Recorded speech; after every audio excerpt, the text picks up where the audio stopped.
안녕하세요. 그래픽스 코리아 장대명입니다. 오늘은 EGL 컨피그를 선택하는 방법에 대해서 알아보겠습니다. 강의에 사용된 모든 동영상, 슬라이드, 코드는 모두 공개가 되어 있고요. 최대한 활용하셔서 많은 도움이 되셨으면 합니다.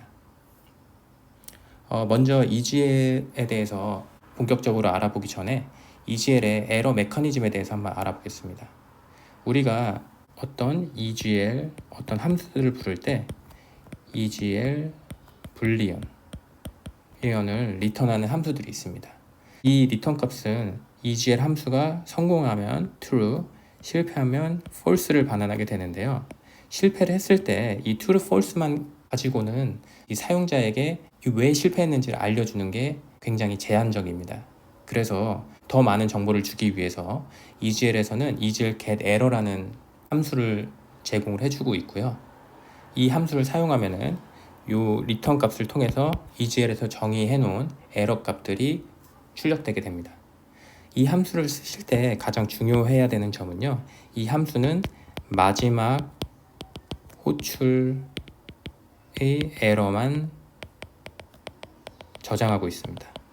그러니까 이 말은 무슨 말이냐면요, EGL 어떤 함수를 부르고요, 에러가 발생했습니다.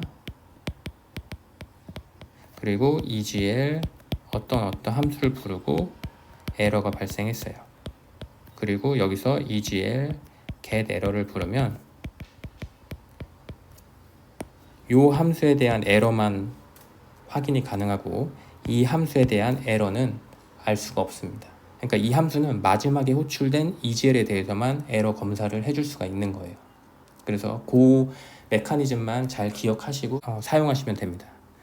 근데 생각해보면 이 EGL 불리엔 대신에 여기에 EGL int를 해서 에러 값을 알려주면 되는 거 아니야? 라고 생각을 할 수 있습니다. 하지만 EGL에서 이렇게 EGL get error를 따로 제공하는 데는 특별한 이유가 있습니다.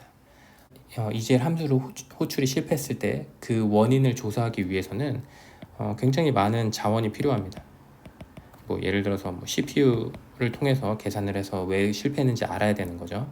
그래서 이런 자원의 사용은 사실 출시 시점에는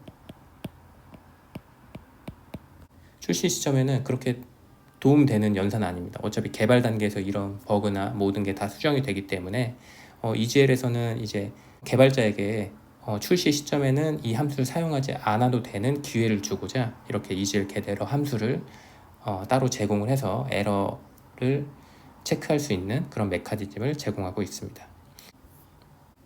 그래서 실제로 코드를 작성을 하면은 디버그인 경우에 에러가 발생했을 때 이 에러가 어떤 건지 확인을 하고요. 그리고 릴리즈 모드에서는 그냥 함수만 호출해 주도록 이런 식의 유틸리티 매크로를 짜가지고 개발 단계에서는 에러를 체크해주고 개발 단계가 아닐 때는 에러를 체크하지 않도록 할 수가 있습니다. 그래서 이런 매크로를 실제로 적용해보면 이런 식으로 되겠죠. 그러면은 개발 단계에서는 실패했을 경우에 에러가 출력되고 릴리즈 모드에서는 다른 매크로를 사용해가지고 그냥 함수만 호출을 해주는 그런 식으로 우리가 코드를 작성할 수가 있습니다. 그러면 이제 본격적으로 EGL 컨피그에 대해서 알아보겠습니다.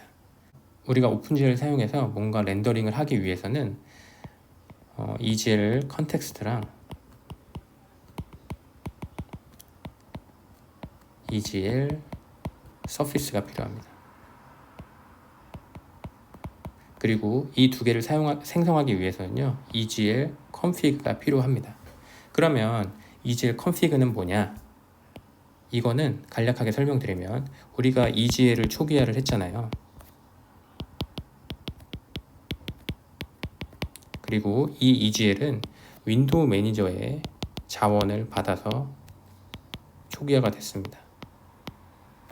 그러니까 어떻게 보면은 이 EGL은 이 윈도우 매니저의 추상화된 레이어라고 생각할 수가 있습니다. 그러니까 윈도우 매니저에서 제공하는 기능만 EGL이 사용할 수가 있는 거죠. 그러니까 스펙에서는 EGL이 어떤 게 된다라고 말할지언정 윈도우 매니저가 실제로 그러한 기능들을 제공해 주지 않으면은 EGL은 사용할 수가 없는 거죠. 그래서 윈도우 매니저에서 이러이러한 기능들이 제공이 된다라는 정보가 바로 이 EGL 컨피그입니다. 이 EGL 컨피그를 얻는 방법은 두 가지 방법이 있는데요. 한 가지 방법은 모든 EGL 컨피그를 얻어올 수 있는 방법이 있고요. 다른 하나는 이제 원하는 옵션들을 넣고 그에 최대로 맞는 EGL 컨피그를 얻어오는 방법이 있습니다.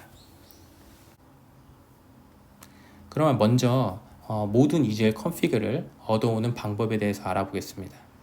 이 함수 같은 경우는 이제 두 가지 방법으로 사용이 되는데요. 첫 번째는 이제 몇 개의 컨피그가 제공되는지 num 컨피그를 얻어오는 방법이 있고요. 두 번째는 실제 컨피그들을 얻어오는 방법이 있습니다. 그래서 num 컨피그를 얻기 위해서는요, 여기에 null ptr을 집어넣게 되면은 이 num 컨피그에다가 현재 EGL에서 제공할 수 있는 num 컨피그의 개수가 몇 개라는 것을 반환하게 됩니다. 그래서 이 정보를 이용해 가지고 우리가 이 EGL 컨피그에 들어가는 배열을 메모리 언록을 하고요. 그 다음에 여기에 배열과 크기를 삽입해서 호출하게 되면은 이 배열에다가 EGL 컨피그가 모두 다 저장되게 됩니다. 실제 사용하는 방법도 두 단계로 구성되어 있는 걸 볼 수가 있습니다. 이제 첫 번째는 이 num 컨피그를 통해서 몇 개까지 제공되는지 알 수 있고요. 두 번째는 실제로 이 num 컨피그를 이용해서 메모리 할당을 하고 이 배열을 넘겨가지고 컨피그들을 얻어오는 단계로 구성된 것을 볼 수가 있습니다. 많은 컨피그들이 얻어올 수 있는데 그 중에서 우리가 원하는 베스트, 최고의 EGL 컨피그를 선택을 해야 되잖아요. 그 선택을 할 때 이게 어떤 속성들, 어떤 값들을 갖고 있는지 알 수 있는 함수가 바로 EGL get config attribute라는 함수입니다. 그래서 뭐 디스플레이 컨피그는 이제 잘 아실 테고요. 이 attribute는 EGL 스펙에서 정의한 게 있습니다. 뭐 R, G, B, A의 크기 뭐 이런 거를 attribute 넣고요. 그거에 대한 해당하는 값이 이 value로 리턴하게 됩니다. 실제로 사용하는 코드를 보면요. 여기 attribute를 넣어주고 config에다가 이 attribute가 얼마인지 이 value로 out으로 얻어오게 되는데요. 이 attribute 같은 경우는 이런 식으로 R, G, B, A가 있고 뭐 depth, stencil, 그 다음에 픽셀 버퍼의 width, height 이런 식의 여러 가지 필요한 정보들을 얻어올 수 있게 됩니다. 이거보다 더 많은 속성들을 우리가 얻어올 수 있고요. 이거는 뭐 EGL 스펙에서 확인하실 수가 있습니다. 근데 모든 EGL 컨피그를 얻어온 다음에 다 검사를 해가지고 이게 최고인 것 같아 라고 선택하는 그런 로직은 사실 짜기가 어렵습니다. 그래서 EGL에서는 이런 유틸리티성 함수를 제공을 하는데요. 다 동일합니다. 뭐 디스플레이, config 사이즈, num config 다 사용이 가능한데 요거만 좀 다릅니다. 이건 뭐냐면 우리가 원하는 속성들을 넘겨주게 되면은 EGL choose config의 함수에서 이 원하는 속성과 가장 잘 매치가 되는 가장 정확한 그런 컨피그를 리턴해 주게 됩니다. 실제 사용하는 걸 보면요. 이런 식으로 정의할 수 있습니다. 나는 R, G, B, A는 8채널이 필요하고 depth는 16, stencil은 8이 필요해. 이런 거에 가장 적합한 컨피그를 알려줘 라고 이 컨피그 어트리뷰트를 넣고 반환을 받을 수가 있습니다. 근데 여기서 주의해야 될 점은 항상 이 어트리뷰트를 가진 애가 오는 게 아니라요. 이거에 가장 근접한 애가 오는 거다라는 것을 항상 염두에 두고 계셔야 됩니다. 실제로 이 choose config을 사용해서 얻어오면 우리가 아까 depth 사이즈를 16을 요청을 했지만요. 실제로는 이렇게 24가 얻어와지는 것을 확인할 수가 있습니다. 네, 오늘 강의는 여기까지고요. 다음부터는 이 EGL 컨피그를 이용해서 EGL 컨텍스트를 생성하고 파괴하는 방법에 대해서 알아보겠습니다. 감사합니다.